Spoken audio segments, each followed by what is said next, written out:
Hello, this is my review on Transformers 1.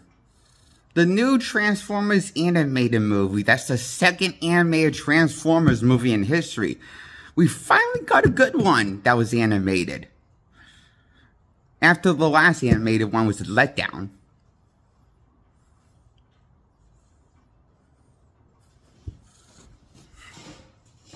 That one was from 1986.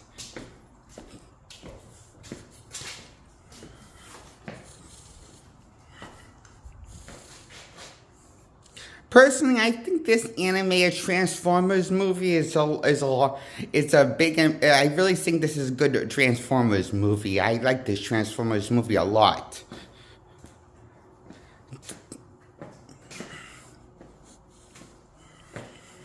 I give Transformers 1 a 10 out of 10. I was very surprised about by this movie, actually. Because the whole first half I was watching the whole thing of this. I was surprised how fast this movie went by, and I was surprised at the jokes that were in the movie that were actually funny. For me, I found the jokes actually funny. Like the jokes with Bumblebee, and him basically he's kind of a crazy weenut, and most of the jokes with Bumblebee, and he's kind of psychotic because he's been isolated from civilization, away from everybody, collecting garbage away from all the people that live on Cybertron in the of this new Transformers timeline. That's a new reboot that takes more inspiration of the style from the Transformers G1 series, also known as the Transformers series. But known as it's also known as Transformers Generation 1 series. Besides just, it's regularly just called the Transformers. The first series.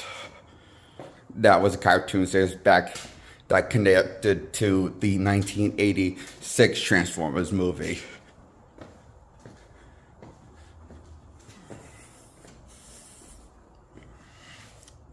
So I like that this is. I also like this takes some. I also like to take some ideas from the Michael Bay Transformers movie, like Sentinel Prime being a villain, but they kind of just make him even more of an intimidating villain in this movie. Sentinel Prime in a more of a cruel, unjustified villain than he was in Dark of the Moon. And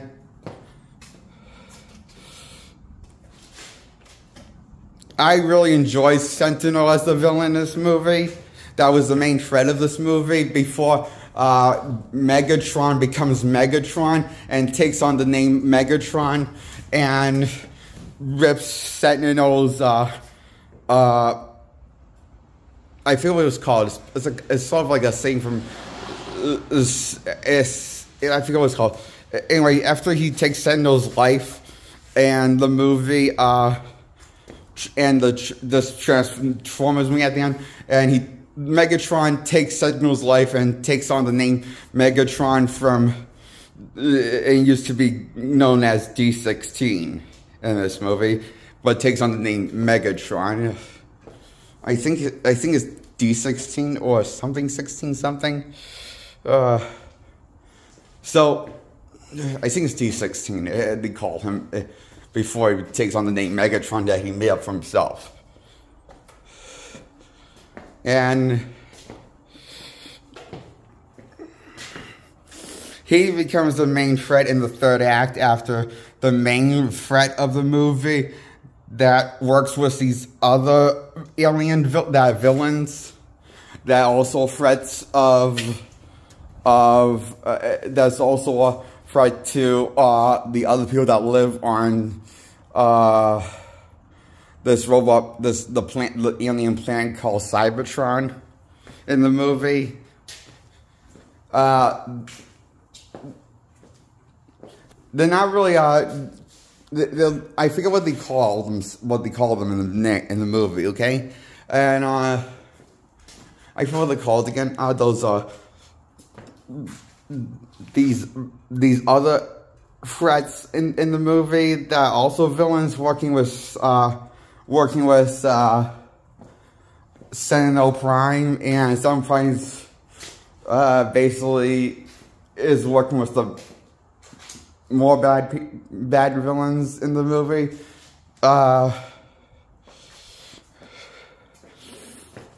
And I really liked how the movie. I also really liked all the villains in this movie and the designs on them, including Sentinel Prime and Megatron. And I also like the other villains in the movie that has got as many screen time, like the one that looks the Transformer was kind of like a spider design. I forget what that one's called. What one's called. And I like how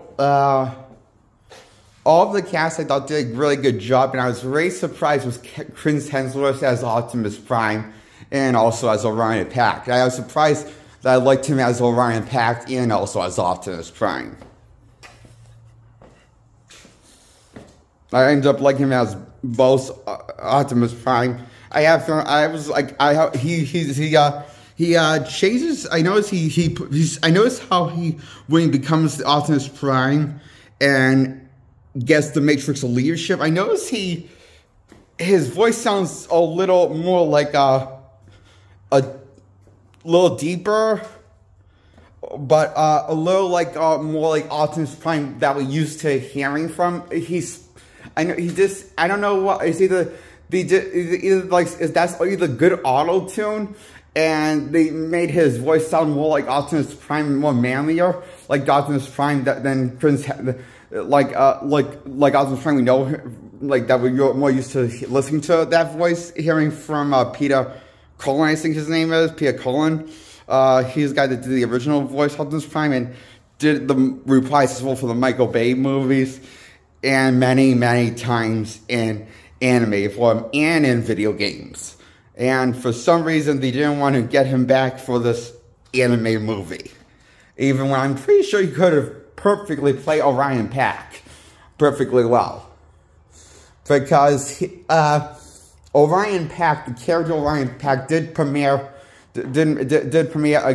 made appearance in Transformers, the original animated series in the first 2 seasons, explaining Optimus Prime's origin story and how he became Optimus Prime and how he was originally named Orion Pact. It has a different story than what's told in this movie of Transformers 1 I'm referring to now, because Transformers 1 has Megatron and Optimus Prime before they become mortal enemies, like that you're used to seeing them fighting each other and be enemies. You see them friends at first in this movie. That's kind of I found out that's actually took inspiration from comic run of Transformers that I haven't read, but I heard good things about it.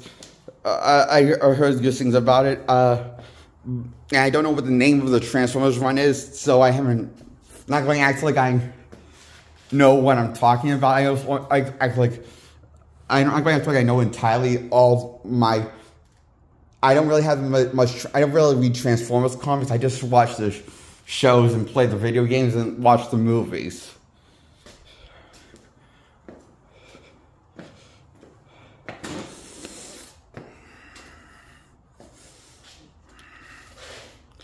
And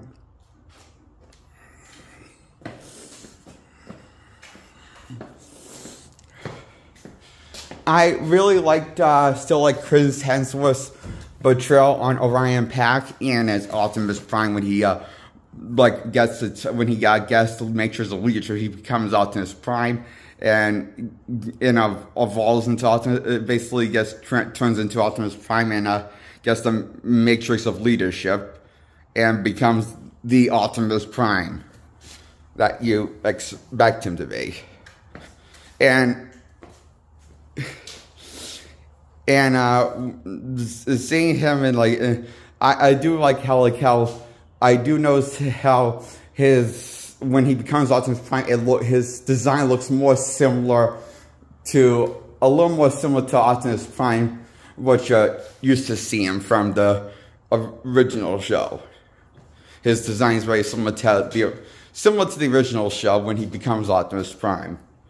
His design, even as Orion Pax looks kind of little like Optimus Prime, but it kind of looks like an unfinished design of Optimus Prime.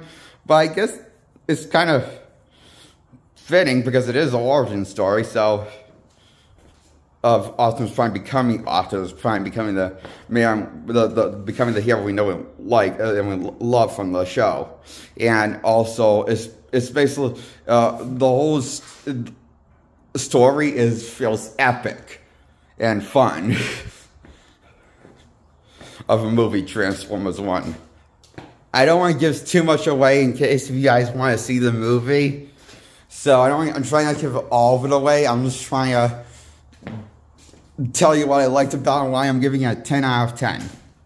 It's for all these reasons why I give it a 10 out of 10. It's one of my favorite Transformer movies of all time. And one of my favorite movies of all time also. Transformers 1 gets a 10 out of 10.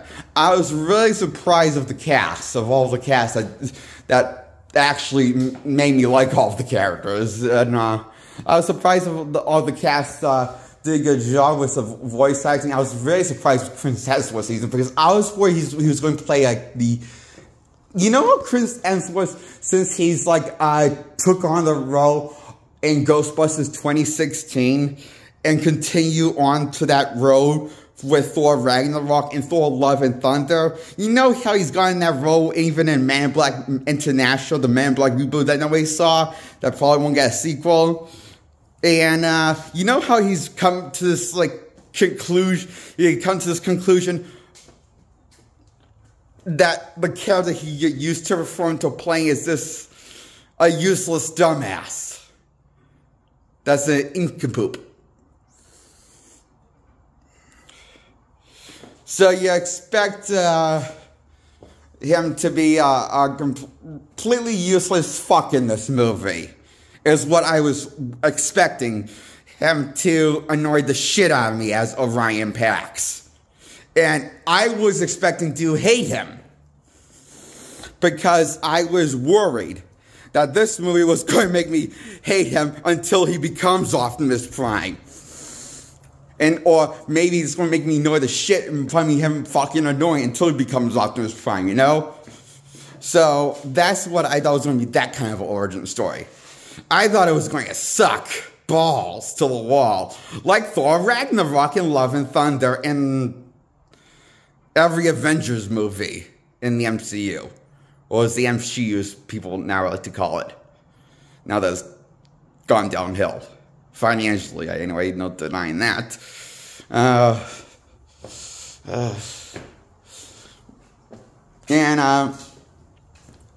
thought this movie was going to be like every Avengers movie, a fucking letdown. Or like every Thor movie, a fucking letdown. Or every Iron Man 3 movies. Every 3 Iron Man movies, a fucking letdown. Or every Captain America movie, another fucking letdown. Or every X-Men movie was X-Men in live action was a fucking letdown to me. Or every Wolverine movie except for Logan and Deadpool Wolverine. Those I enjoyed. Those two, with Hugh Jackman as Wolverine. Those I really give a 10 out of 10. Logan and Deadpool and Wolverine. But those are the only ones I give a 10 out of 10 with Hugh Jackman playing Wolverine twice. He only made me happy. Out of the underwhelming moments that let me the fuck down.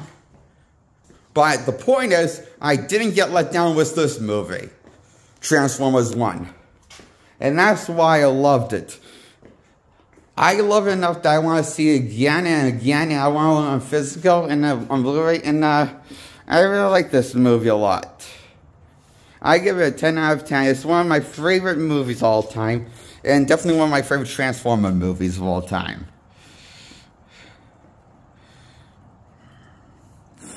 It might be my favorite theatrical Transformers movie of all time.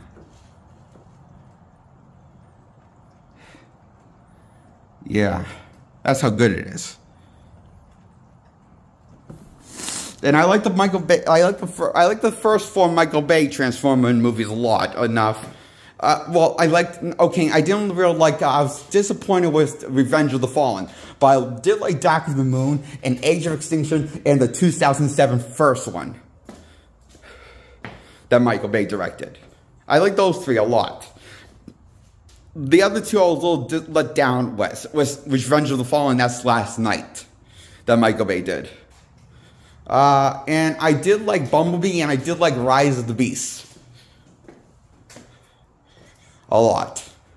Both of those movies. But this is definitely my favorite theatrical Transformers movie. This came the close to making my nostalgia, my love for Transformers buzz in my head. Of my nostalgia, of my love for Transformers. It has made me the happiest Transformers person I could be. This movie was a new cast of that play characters, including a new cast like a new Optimus Prime played by Chris Hemsworth. It was really the happiest I could be, because it has it's a big cast, and I wasn't thinking they were going to do a good job. I was thinking they were going to phone it in, or not try at all, or given written lines that sounds out of character, sounds like, well, this make me hate these characters, but I end up liking these characters in these movies, in this movie of Transformer 1.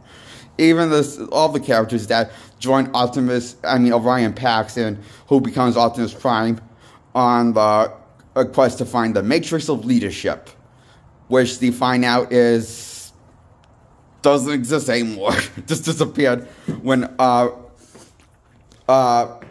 Sentinel Prime tried touching and getting it for himself. It just turned to dust.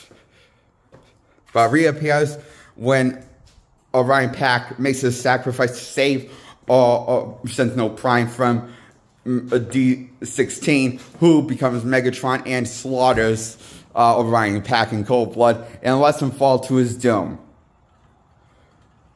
That's where Orion Pax literally dies, and he's reborn as Optimus Prime with the Matrix of Leadership, and is passed down by the past primes that was slaughtered that we saw slaughtered in the movie through flashbacks.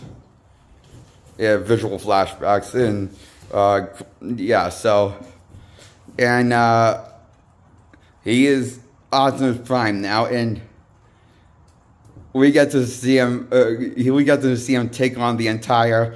We got to see him take on Megatron and his army, who will become the Decepticons by the end of the second post-credit end of this movie. Shows that they take on the name Decepticons. And Megatron forms his army, the Decepticons, and takes on the name Decepticons, and Optimus Prime takes on the names his crew, that guy's Cybertron from the High God that now go by Decepticons. They are now called the Autobots. And I do like the whole all the action, the story, and the characters in this movie. I really enjoy this movie a lot. And I enjoy the humor in the movie. It's also funny. I enjoyed the movie. This movie was funny, but I enjoyed how it didn't rely on nothing but humor. It's it wasn't like it relied on humor like Thor Ragnarok constantly relied on with his humor and being self-aware with itself. To a point, I felt like that kind of got it was not great and obnoxious to me. That movie went with Thor Ragnarok and Love and Thunder, I thought.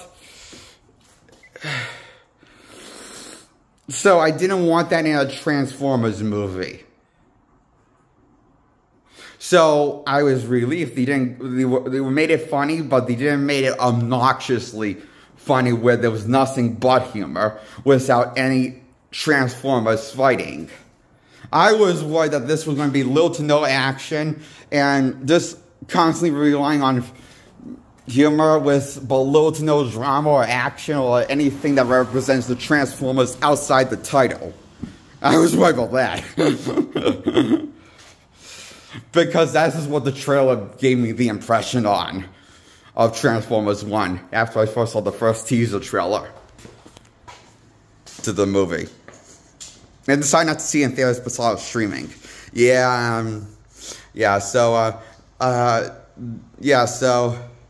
I wish I saw this in theaters when it came out, but this was still pretty good of a movie. I enjoyed this movie. I give it a 10 out of 10, Transformers 1. Released this year. It was, and so Transformers 1 is new Transformers animated. It is new Transformers movie that came out.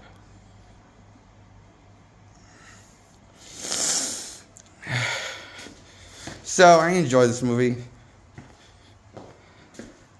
And I definitely recommend this movie. See this movie if you're a fan of Transformers, and or if you're a fan of the.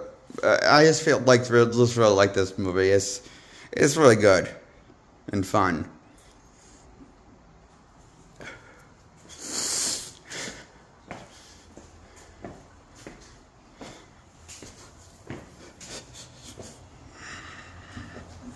Okay, goodbye. Subscribe, hit the bell, and, wait, I forgot to add to my channel. Hit the thumbs up, check out my old videos, hit the thumbs up on those too. We can check them out after you watch them, my old videos from the past years of my life since I've been doing this show. And hit the subscribe button, please subscribe to my channel. And those who don't know how to subscribe, hit the bell first and then hit the subscribe button, that's how you get subscribed. Okay, goodbye.